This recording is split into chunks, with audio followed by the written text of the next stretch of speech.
Hello everyone, here is the summary of the material of integration of the theory and practice in learning by Dwi Istimewa Alimah.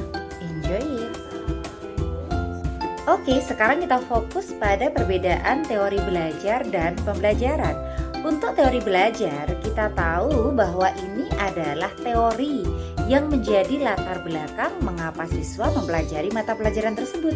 Sedangkan teori pembelajaran lebih fokus pada proses pembelajaran yang dilakukan oleh peserta didik.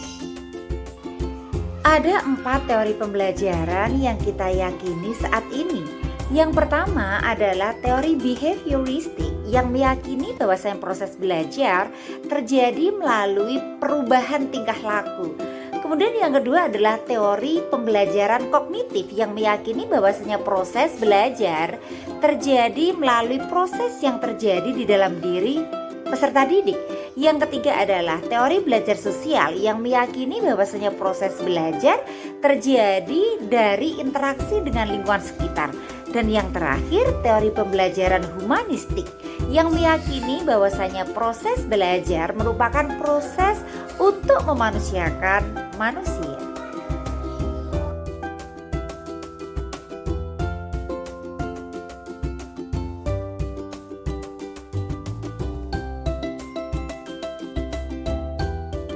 Kita mengenal beberapa konsep pembelajaran. Yang pertama adalah active learning. Sebagaimana namanya, fokus dari teori ini adalah bagaimana siswa aktif di dalam pembelajaran. Kita mengenal teori dalam pendekatan active learning. Yang pertama adalah CBSA atau kepanjangan dari cara belajar siswa aktif. Dalam hal ini, siswa harus aktif di dalam pembelajaran supaya hasil belajar menjadi optimal. Yang kedua adalah konstruktivisme. Konstruktivisme menganggap bahwasanya pembelajaran dan aktivitas belajar akan berlangsung secara maksimal dan memperoleh hasil terbaik jika segala sesuatu yang terkait dengan pembelajaran telah terkonsep dengan baik.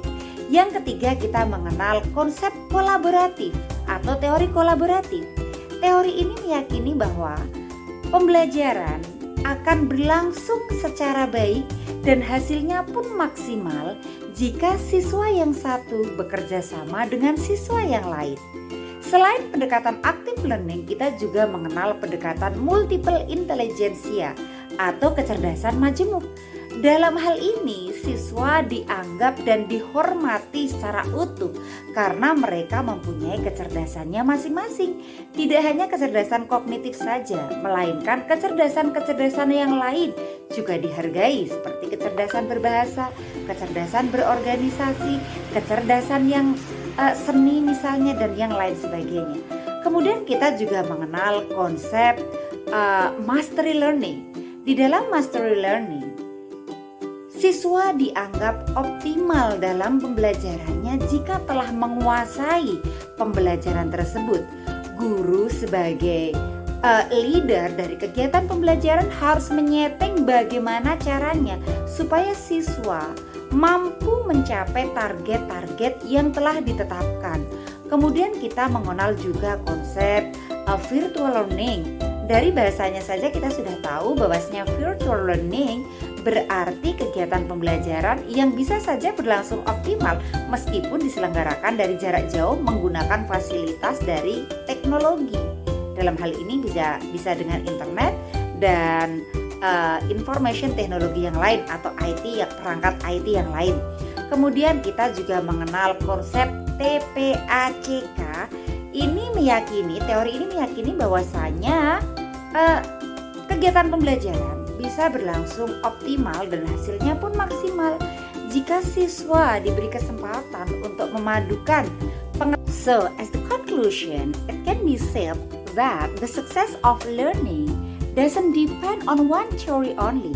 It depends on how the teacher manages the class so that the student can optimize their capability and ability. The magic of learning is how to see a caterpillar turns into a butterfly.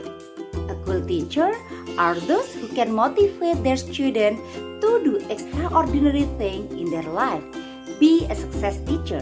Thank you for watching.